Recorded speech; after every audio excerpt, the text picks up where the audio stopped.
May napansin ka na ba sa dynamics ng attraction?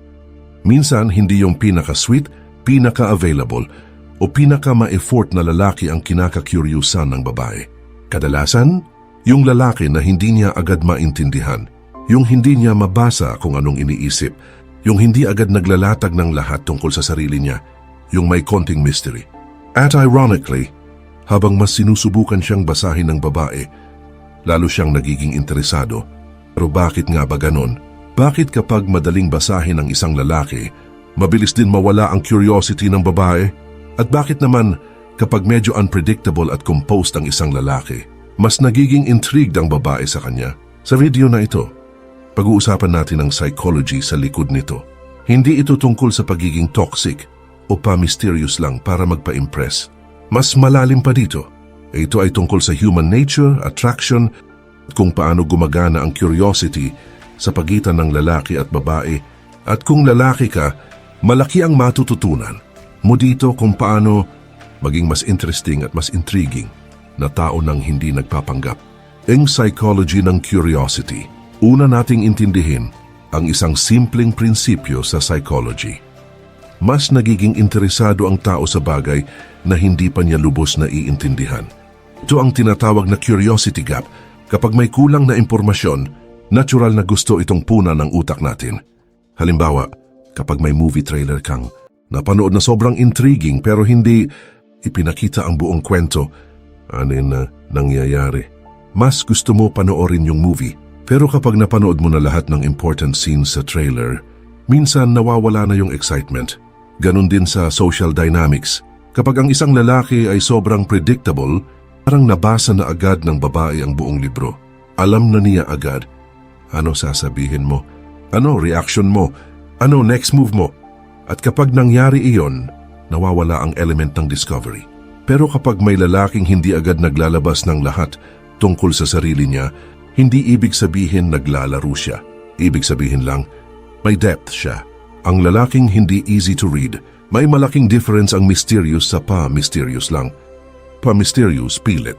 Tahimik pero halatang nagpapapansin. Pero ang lalaking hindi madaling basahin ay kadalasang ganito. Calm lang siya. Hindi siya nagmamadali mag-impress. Hindi rin siya nagmamadali mag-explain ng sarili niya. Halimbawa, may lalaki na kapag tinanong ng babae, anong ginagawa mo pag weekends? Sumagot siya ng, depende sa mood. Minsan nagha-hiking ako, minsan nagbabasa lang. Simple lang ang sagot. Hindi niya nilista lahat ng achievements niya. Hindi rin siya nagbuhos ng sobrang impormasyon. Resulta, mapapaisip yung babae. Interesting. Ano kaya binabasa niya? Saan kaya siya nagha-hiking? Hindi niya sinadya maging mysterious, pero dahil hindi siya oversharing, nagkakaroon ng curiosity. Bakit nakaka-attract ito sa babae? Ngayon pag-usapan natin kung bakit mas nagiging curious ang babae sa lalaking hindi niya kayang basahin. May ilang dahilan dito. One, nagiging challenge ito sa isip ng babae. Natural sa tao ang maintriga sa challenge. Kapag may lalaking sobrang obvious ang galaw, walang mental stimulation. Pero kapag may lalaking hindi agad mabasa ang emotions niya, nagiging parang puzzle. At ang utak ng tao, mahilig sa puzzles. Halimbawa, may dalawang lalaki. Yung isa sobrang obvious na attracted sa babae. Lahat ng compliments, lahat ng effort, lahat ng attention ibinibigay agad. Sino sa tingin mo ang mas mapapaisip yung babae? Kadalasan, yung pangalawa, hindi dahil mas gwapo siya, kundi dahil may curiosity factor. Dus nagpapakita ito ng emotional control. Isa pang dahilan kung bakit interesting ang lalaking hindi madaling basahin, nagpapakita ito ng emotional stability. Ang lalaking konting bagay lang ay nagiging obvious na obvious ang reaksyon, madaling basahin. Pero ang lalaking composed, hindi agad nagpapadala sa emotions. Has a psychology ng attraction, emotional control to strength. Hindi ibig sabihin wala siyang feelings, ibig sabihin lang, hindi siya impulsive. Practical example sa real life. Bigyan kita ng example na madalas nangyayari sa totoong buhay. Imagine dalawang lalaki sa isang social setting, halimbawa sa isang gathering o party. Yung unang lalaki, pagkakita pa lang sa babae, sobrang eager na agad. Lahat ng jokes tinatawanan niya. Lahat ng kwento ng babae agree siya. Halos wala ng mystery. Yung pangalawang lalaki naman, nakikipag-usap din siya. nakikipagtawanan din, pero may moments na tahimik lang siya, nakikinig. Hindi siya nagmamadali mag-impress. May sarili siyang rhythm at minsan siya pa yung nagtatanong ng thoughtful questions. After ng conversation, mas maalala ng babae yung pangalawang lalaki.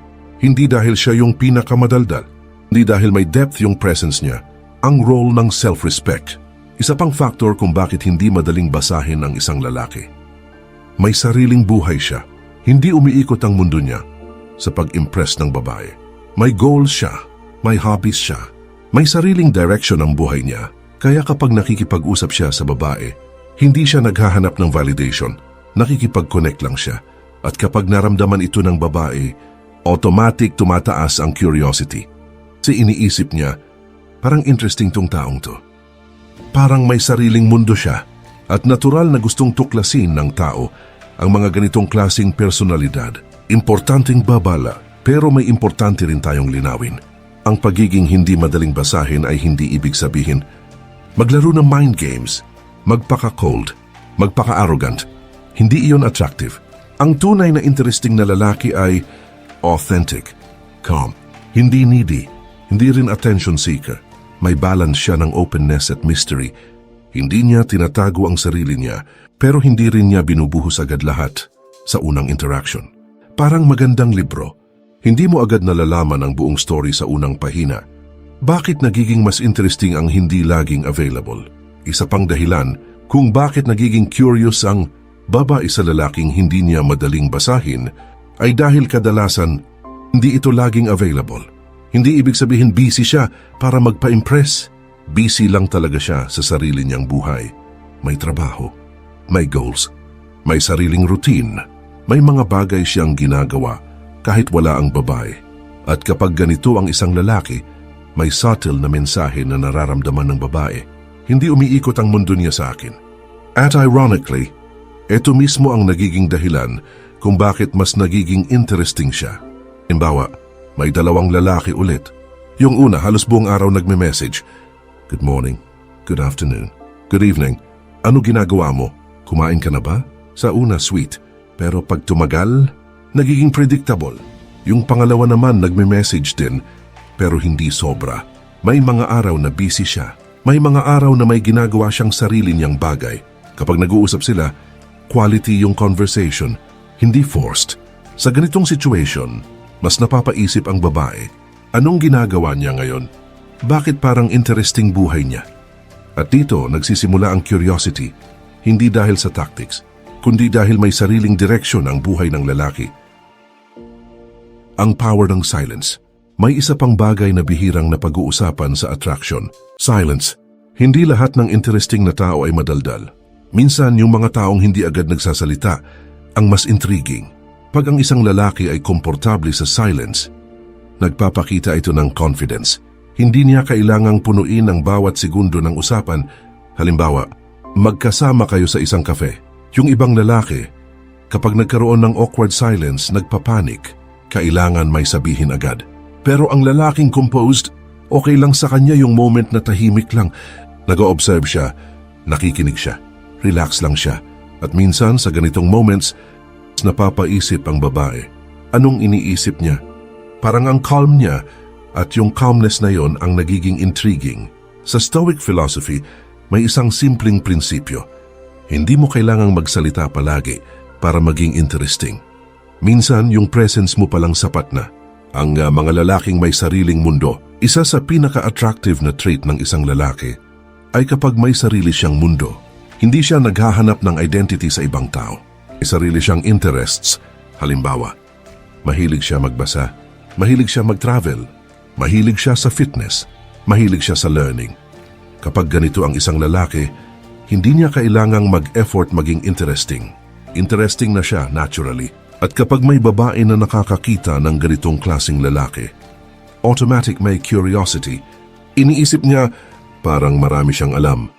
Parang marami siyang experiences. Parang may depth siya. Ito yung mga lalaki na kapag nakausap mo, pakiramdam mo may matututunan ka. At sa long-term attraction, ito ang mas tumatagal. Hindi yung puro charm lang. Bakit minsan ang sobrang pagpapaliwanag ay nakakabawas ang mystery? May isang common mistake ang maraming lalaki. Sobrang nagpapaliwanag ng sarili nila. Halimbawa, may sinabi ang babae na medyo teasing. Parang tahimik ka Ang ibang lalaki agad nagde-defend. Hindi naman ako tahimik, ganito lang talaga ako kasi nung bata ako, mahabang explanation. Pero ang lalaking composed, simple lang. Pwede niyang sagutin ng, depende lang sa mood, tapos smile. Hindi niya kailangang ipaliwanag lahat. Hindi dahil may tinatago siya, kundi dahil comfortable siya sa sarili niya. At kapag ganito ang response ng lalaki, lalo pang nagiging curious ang babae. Part 13, ang kaibahan ng confident sa attention seeker. Sa pangdahilan kung bakit interesting ang lalaking hindi madaling basahin, hindi siya attention seeker. Ang attention seeker ay madaling mabasa. Kasi obvious na obvious ang agenda. Kailangan mapansin siya. Kailangan ma-impress ang lahat. Pero ang confident na lalaki, okay lang sa kanya kung hindi siya ang center of attention. Kaya kapag nagsalita siya, may weight. Halimbawa sa group setting, yung isang lalaki halos siya ang nagsasalita buong oras. Yung isa naman, tahimik lang sa karamihan ng conversation.